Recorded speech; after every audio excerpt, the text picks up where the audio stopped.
if you're listening to this or watching this and you think he's anywhere near Ronaldinho, you need to leave football forever and you need to go to a private island and play badminton by yourself. Because Neymar's nowhere near Ronaldinho. He's nowhere near Rivaldo. I know slightly different positions. Romario, Pele. People are comparing him on Twitter to Pele. It's embarrassing. I'm telling you now, and I don't think it's controversial. If you're asking me who I'd rather have in my team over Salah or Neymar, it would be Salah every day of the week. I don't think it's controversial. I would go with Salah every day of the week over Neymar. He's probably a top 10 pure talent that I've seen play football. But I look at some of his career decisions. Neymar going to PSG was the worst transfer I've seen in my life for a superstar. What does he actually do? Name a game where you go, that's the Neymar game. Name a game. You know, I'm serious. Oh, he's closer to them than Neymar's ever been. Than he's ever been. Mbappe is closer. Mbappe.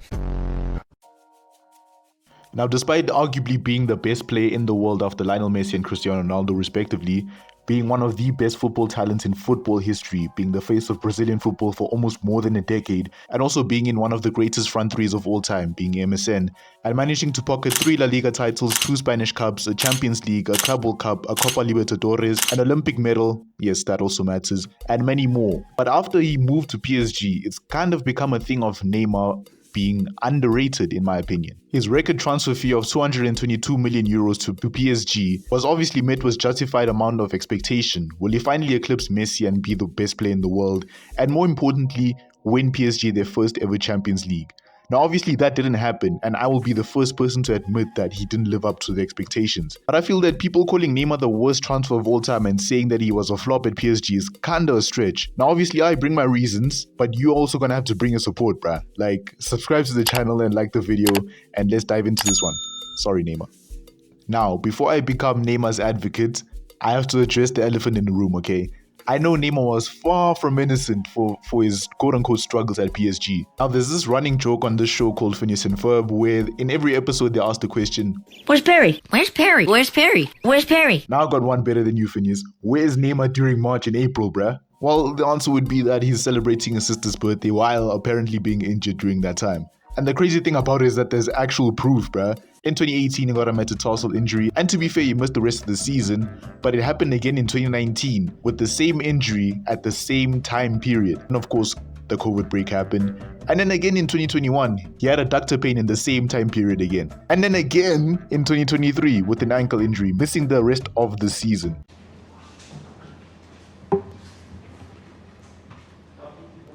Now listen here, I'm not saying that he fakes his injuries or anything, no. But it's kind of funny that he always gets injured around the time of his sister's birthday. And then there was also something about his mom, I'm just gonna put that here. Another aspect could also be his party and late night club antics, his situation with his baby mama, and you know what? Just his whole life outside of football. It's just a whole movie on its own. And to be fair, that's just how a normal life of a Brazilian footballer is. We obviously know how Ronaldinho was, the party animal himself, and him potentially being a bad influence on young players like Messi at the time. Neymar is one of the most recognizable athletes in the world with more than 200 million followers on social media. So going around and meeting with celebrities and partying with them would have been inevitable. Could he have handled himself better? Of course. Absolutely. But hey man, who's gonna turn down a stream with Ryan Garcia and Ninja? Fair enough, I also would turn it down. But yeah, those are the stuff that I can't really defend Neymar for doing, and now I can fully defend Neymar like the lawyer that I am. The argument amongst football fans is that pound for pound, Neymar is the worst transfer in football history. They say that because Neymar didn't win the Champions League with PSG, which was the reason that they signed him in the first place, and that the whole project with him was just a whole failure. And to a certain degree, that can be true. He didn't win the Champions League with PSG anyways. But to say that this is the worst transfer in football history is really stupid. We could look at the top 10. You know what, mine's that, the top 20 most expensive transfer of all time, and the only like 4 players who have done equally or more than Neymar in terms of accolades and output. Those guys are Mbappe, Cristiano Ronaldo, Gareth Bale, and Cristiano Ronaldo again. Everyone else on that list have done absolutely nothing better than Neymar. But Coutinho won the Champions League. For a whole nother team. But Declan Rice did better. Congrats on helping them going from second to second. Anthony's just a better player. Well, that is kind of true.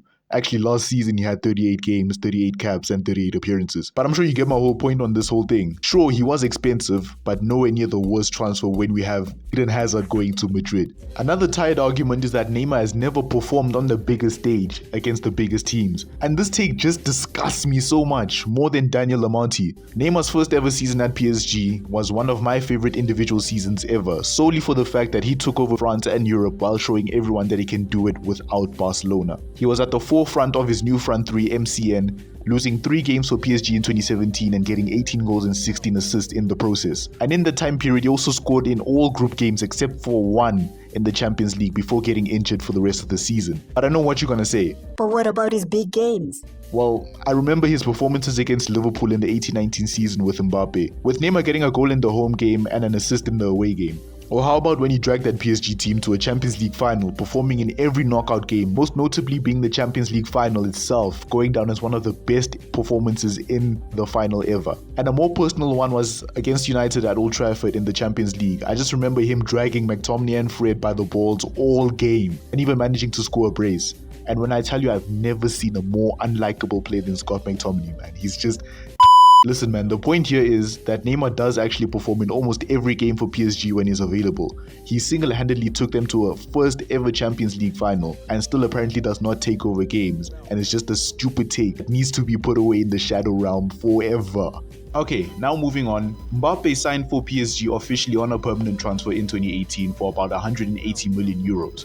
Now, if I had to ask you the question, was Mbappe worth all the money? Well, of course, he's PSG's all-time top goal scorer. He's won them multiple league titles. He's won them multiple French Cups. He's won multiple Golden Boots, while also taking them to their first ever Champions League final. In most people's books, he would be a certified PSG legend. But if I had to ask you the same question, but this time for Neymar, was he worth the money that PSG paid for him? Most people would say no, but that kind of doesn't add up in my opinion. Now, to put it in perspective, Neymar and Kylian Mbappe are the most expensive transfers of all time, one being 222 million and the other one being 180 million. But my question here is, why isn't the same expectation given to Neymar given to Kylian Mbappe too? The expectation obviously stated in this video already for Neymar to come into PSG and win them the Champions League, of course while being one of the best players in the world. What would then be Mbappe's expectations after signing for 180 million? Seeing that before this transfer was made permanent, he just won the World Cup with France and also winning the league already with Monaco and having a stellar loan season with PSG. Despite Mbappe doing all of these things at a young age, I don't think PSG was signing him for 180 million to be one of the wonder kids of the team. He was signed to be one of the mainstays in the team.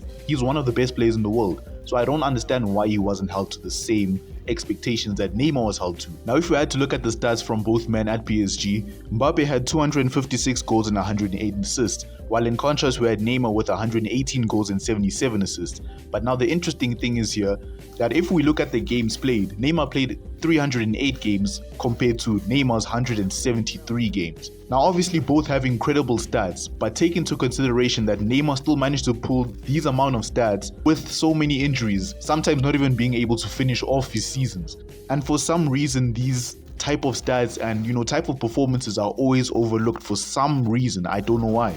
And also take into consideration that Neymar is the 4th highest goal scorer in PSG history, just behind Mbappe, Cavani and Zlatan Ibrahimovic. Obviously, I think that Mbappe has outperformed Neymar at PSG. I still think that these two have performed at a similar level in terms of maybe goals and assists and performances for PSG. And also considering that they signed for PSG for similar amounts of money, one is often praised and the other one is often ridiculed. I just think it's kinda unfair, and also kinda rounds up my feelings of Neymar kind of becoming underrated after signing for PSG. He went from being one of the best players in the world and most loved players in the world to one of the most hated by football fans and people on social media. Now, do I think that Neymar's time at PSG was a success? Not necessarily, but in my opinion, I think it was far from being a failure. Obviously, by seeing his performances and output for PSG, I think he's far from being a flop at the club. But then again, it is really tough to change the minds of football fans. I don't think there's anything that we can do. Now, obviously, we've made it to the end of the video. I have a question for you. What do you think about Neymar's time at PSG? Was he really good? Was he really bad?